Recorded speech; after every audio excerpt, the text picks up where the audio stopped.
On this Tuesday night, some optimism as inflation cools. We're not out of the woods yet. Why the pace of price rises is slowing and what it signals. It's constantly in the back of our minds. It's getting crazy.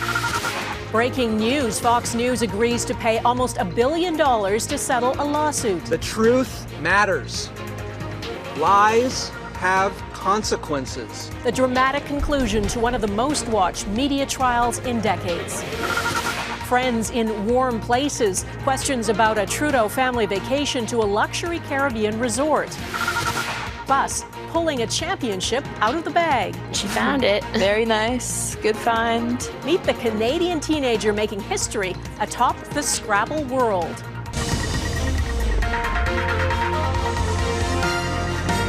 Global National with Donna Friesen. Good evening and thanks for joining us. We begin with some positive signs about the cost of living in Canada. The annual inflation rate fell again in March, the lowest it's been since August of 2021. Inflation dropped to 4.3%, down from 5.2% in February. Gas prices are down 13% from March of 2022. But mortgage interest costs, they rose at the fastest pace on record last month, up 26.4% from a year ago. Grocery prices are still rising too, though at a slower pace, 9.7% in March compared to 10.6% the month before. Heather Yourex-West has our top story on what these indicators point to. With 12 and 15-year-old boys, Lindsay Kendrick is spending a lot of money lately on food. They are eating constantly, all the time. And week after week, the price of those groceries continues to rise. I find the meats are very expensive and produce, and then just fresh foods is just very expensive. It's just really impossible to kind of stay ahead and just on top of everything. The Youngs have 7 living at home, 2 parents, 4 kids, and a baby who arrived just last week.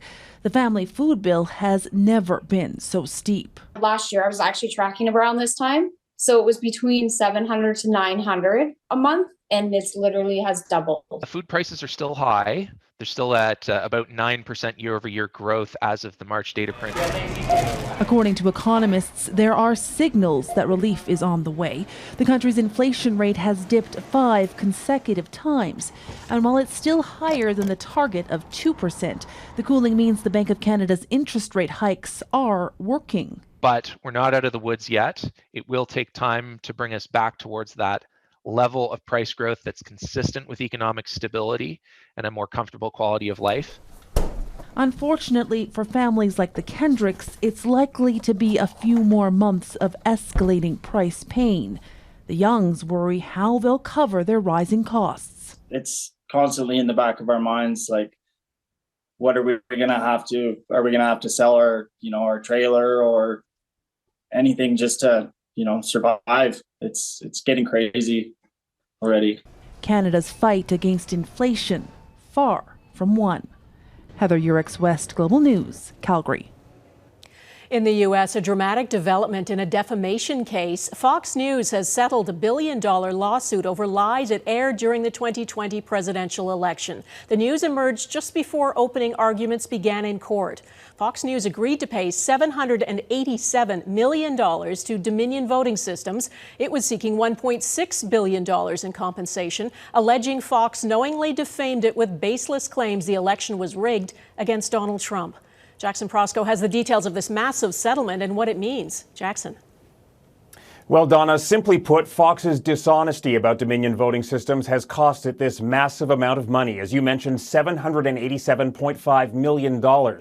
This agreement was reached in the very early stages of the trial. A jury had just been seated in the case. They were ready to go in a Delaware courthouse. But this was always going to be a tough case for Fox because the judge had already ruled that Fox had made false statements about Dominion as part of backing Donald Trump's lies about the 2020 election. The question the jury would have faced is whether Fox acted with malice in spreading those lies. In announcing the settlement, Dominion's lawyers said this is proof that lies have consequences. Fox has admitted to telling lies about Dominion that caused enormous damage to my company, our employees, and the customers that we serve. Nothing can ever make up for that. Now, the settlement means that Fox's CEO Rupert Murdoch and big on-air names like Tucker Carlson and Sean Hannity will not have to testify in court. In a statement, Fox News said, "We acknowledge the court's ruling finding certain claims about Dominion to be false." They go on to say that the settlement reflects Fox's continued commitment to what they say are the highest journalistic standards. Donna, neither side will say if there are additional terms to the settlement, but at this point, it seems unlikely that there will be any on-air apology or retraction by Fox. And we should point out, Fox News still faces an additional defamation lawsuit by another voting systems company called Smartmatic. All right, Jackson Porosco in Washington, thanks. After the arrests in the U.S. related to what the FBI call a secret Chinese police station in the heart of New York City, what's happening with similar investigations here in Canada? The human rights group Safeguard Defenders has exposed what it says is a network of dozens of suspected Chinese outposts around the world, including in Canada and the U.S. And now 2 Americans have been charged with conspiring to act as agents for the Chinese government. And there's evidence they may have a connection to Canada. Our Ottawa Bureau Chief Mercedes Stephenson is with me. Mercedes, where do things stand with the investigations here? Well, Donna, that's a great question, and it's one that we put to the Royal Canadian Mounted Police. They have confirmed that the investigations that they've talked about previously are still ongoing and active, but they say that because of that, they can't say much else. Here's what we do know. The RCMP posted cruisers outside of the known locations of these so-called police stations. That was to show presence, but beyond that, we don't know very much, including whether or not the stations in question have simply been relocated to a new location. Also of interest in the U.S. documents, when we read the affidavit, the FBI says that they raided the station in New York, and that was fairly productive for evidence for them. We don't know whether or not the RCMP have raided locations here in Canada to get similar kinds of evidence.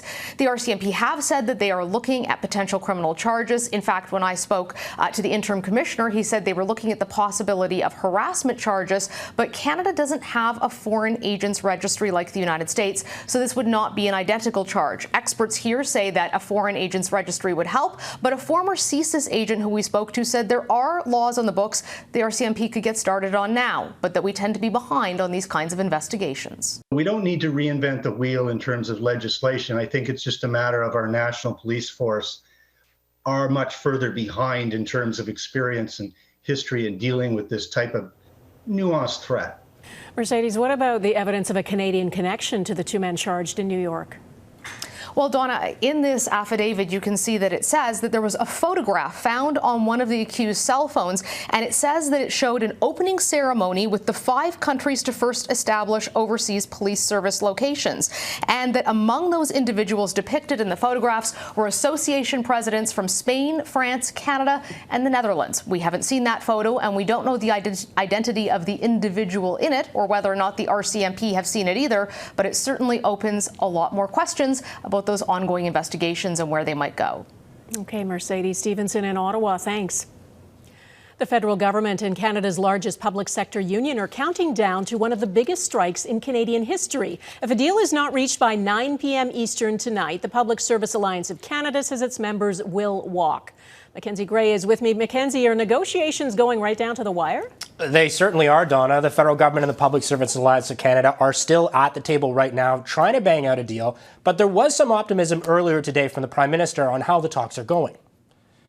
I think it's really important that Canadians can continue to rely on the kinds of services they need from the federal government, and that's why both parties at the table are negotiating extremely diligently and with a lot of intensity to try and resolve this. So the biggest issue right now is the union wanting more money. They want a 13.5% increase over the next 3 years. The feds say that they'll give 9% over 3 years. But it's not just money, Donna. The union has outlined at least a dozen other issues. The biggest might be right now for federal employees to be able to work from home, and that's something the Liberals have really pushed back against.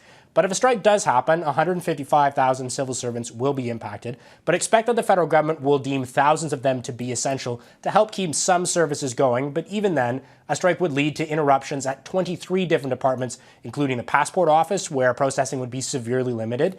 Immigration applications would basically grind to a halt. And the CRA might be slow in issuing tax returns. And that's led the union to warn, Donna, that folks should file their taxes ASAP. Okay, and Mackenzie, if they do walk, what might the picket lines look like tomorrow? Yeah, well, I mentioned one of the key issues for the union is working from home, and the union's made it clear that their members can't strike from home. So there could be some delays for Canadians on their way to work tomorrow. There'll be about 250 picket locations across the country. As you'd expect, there's going to be a big one here on Parliament Hill, but also Trudeau Airport in Montreal, City Hall in Toronto, Canada Place in Edmonton, some of the places where people will be. And if a union member shows up, they'll get $75 a day in strike pay. And if the union gets the tens of thousands of members they hope they will, they might blow through their strike fund pretty quickly in about 2 weeks. And Donna, that makes the prospect of a protracted walkout less likely. All right, Mackenzie Gray in Ottawa, thanks. Police in Winnipeg have made a tragic discovery and are asking for public help. They found the partial remains of a woman's body along the bank of the Red River and want help in identifying her. Police say the partial remains were found Saturday. Officers don't believe the discovery is related to any other investigations in the city. The woman is believed to be over 20 years old, of unknown ethnicity. She was between 5 and 5'5", with a slight build, short dark hair, and both ears double pierced. Investigators say it's unclear how long the body had been there. Crime scene was approximately 3,000 meters in length. It was searched. Am I going to stand up here today and say that we've discovered everything? No, I'm not. Police say they intend to conduct a more detailed investigation, including DNA testing. There are questions tonight about a vacation Prime Minister Justin Trudeau and his family took. They went to Jamaica last Christmas and stayed in the villa of a longtime family friend who has also donated money to the Pierre Elliott Trudeau Foundation.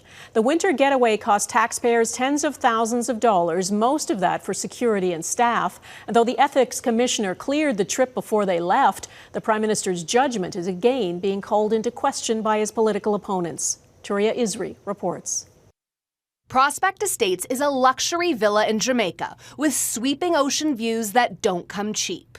The rooms go for as much as $9,000 a night. The Trudeaus spent their Christmas vacation there. $160,000 of taxpayer expenses for the Prime Minister to go down to the private villa, luxurious villa of a super rich Trudeau Foundation donor. Mr. Speaker, our family have been good friends with this family for about 50 years, and as always, we work with the Ethics Commissioner to make sure that all rules are followed. The Caribbean getaway cost around $162,000, most of it for security and personnel.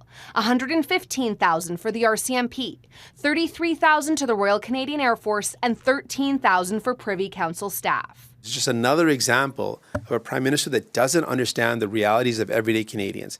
The vacation home is owned by the Green family, as first reported by Radio-Canada. Lord, in your mercy. Alexander Green spoke at Pierre Trudeau's funeral. The Office of the Ethics Commissioner cleared the trip, but won't say whether it knew about a 2021 donation by the Green family to the Trudeau Foundation.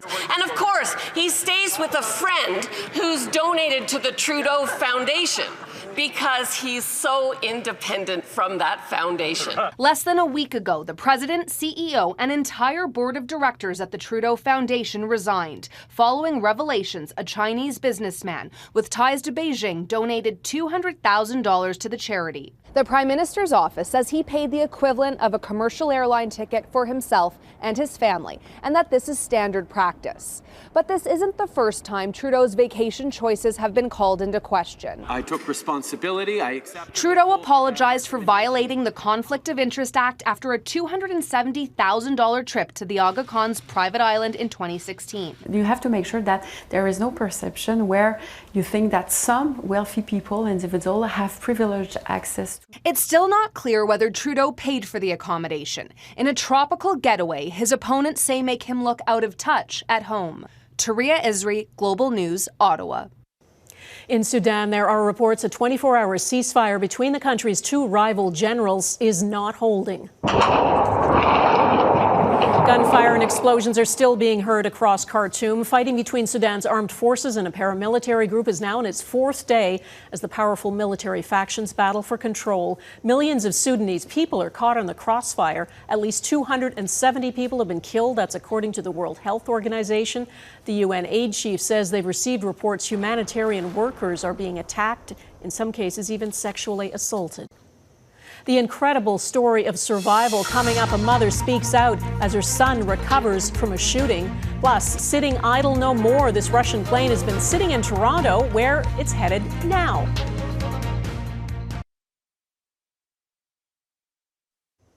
The mother of a teenager who was shot twice by a homeowner after mistakenly ringing the wrong doorbell in Kansas City last week says she doesn't know how her son managed to survive.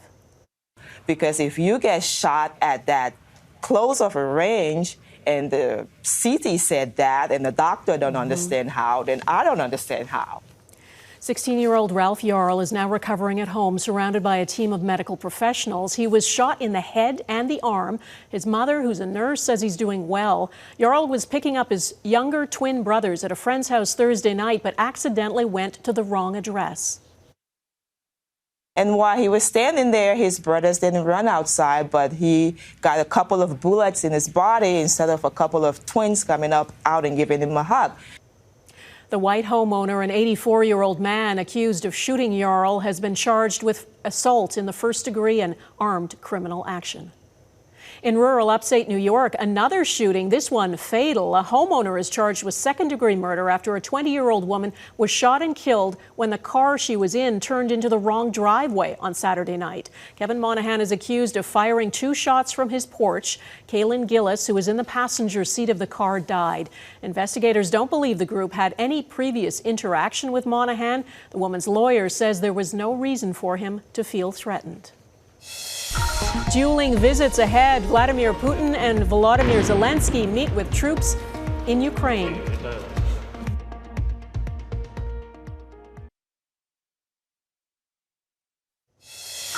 This huge Russian cargo plane grounded at Toronto Pearson Airport may not be taking up space for much longer. Ukraine's prime minister says it's being confiscated along with other Russian assets to be used to help in the war effort. The plane has been sitting idle for more than a year after delivering a shipment of COVID-19 tests. The U.S. journalist arrested on espionage charges in Russia appeared in a Moscow courtroom today. His appeal to be freed from pretrial detention was rejected. It's the first time he's been seen in public in weeks. Wall Street Journal reporter Evan Gershkovich stood inside a glass cage with his arms folded, appearing calm, even cracking a smile at times. The 31-year-old was detained March 29th, accused by Russian officials of allegedly trying to obtain classified information. He has pleaded not guilty. The Russian President Vladimir Putin has made his second visit to war-torn Ukraine. It's unclear when exactly he was there. He met with troops at the military headquarters in Kherson and Luhansk, which are both partly occupied by Russian forces. Putin also attended a military command meeting and saw the National Guard. And Ukrainian President Volodymyr Zelensky was in eastern Ukraine wearing his signature combat gear. He addressed troops and handed out awards. He called it an honor to be there, and he thanked the soldiers for their service. Zelensky also made a surprise visit to a hospital in the Donetsk region to rally troops who are recovering from injuries. She has a way with words. Next, the Toronto teenager who made history with her Scrabble skills.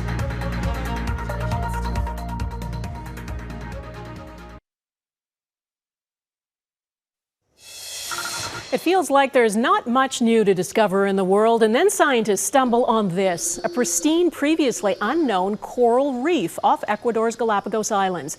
It's about 2 kilometers long, about 400 meters deep, and has an abundance of marine life. The coral reef is believed to be several thousand years old. Ecuador expanded the marine reserve around the Galapagos Islands last year. Well, they say the most dangerous part of playing Scrabble is that someone could lose an eye. Okay, bad jokes aside, it is a board game that's endured for decades, and a whole new generation is playing it now. In fact, an Ontario high school student has just become an international Scrabble champion. Our Mike Drolet spoke with her about her rare gift for words. Malbrook. M-A-L-B-R-O-U-C-K. As far as spelling competitions go, the Scripps Spelling Bee is the Super Bowl. It's a flashy, big prize TV spectacle. It'll play there. Wow. Then there's the Scrabble Championships, which is watched online by hundreds. Yeah, it's a fairly niche game, but I don't really mind that. I don't really think that people in the Scrabble community seek more recognition. Well, that ends today, here at least, because of a 17-year-old Torontonian who went 8-0 to reach the finals of the North American Championships. This is just a best of one, ultimate showdown for that title. Ruth Lee was 11 when she first set eyes on Scrabble, a game that rewards those who can remember rarely used words. A perfect fit, as it turns out, for Lee. In the finals, she immediately flexed her Scrabble muscles, starting off with feisties, a word you may only ever see used on a Scrabble board that describes a belligerent mongrel dog. And she was only getting warmed up. Like in one of the first moves of my finals game, I played fogey. I don't even know what that one means, but it's kind of a strange looking word. No stranger than the geometric term faceting, or the currencies guineas and dinar, words she never uses in conversation, but pulled from her Scrabble memory banks. Very nice. Good find. And when time ran out, she won. She shook hands, smiled, collected her $1,000 prize, and returned home with a unique talent to add to her university applications alongside her true passion, robotics. You see, in her spare time, she goes to the Holland Bloorview Kids Rehabilitation Hospital, the largest of its kind in Canada, to help kids develop problem-solving skills through robotics. I just really want to spread that to my community and to other children. Like her dominance in Scrabble, she does it with little fanfare. Leave the accolades to the spelling bee. The true wordsmith is right here. Mike Trelake, Global News, Toronto. So understated. That is Global National for this Tuesday. I'm Donna Friesen. Tonight's Air Canada is the Ottawa New Edinburgh Club Boathouse in Ontario. We'd love to see your Canada. Please email it to viewers@globalnational.com. And thanks for watching. Hope to see you here again tomorrow. Bye-bye.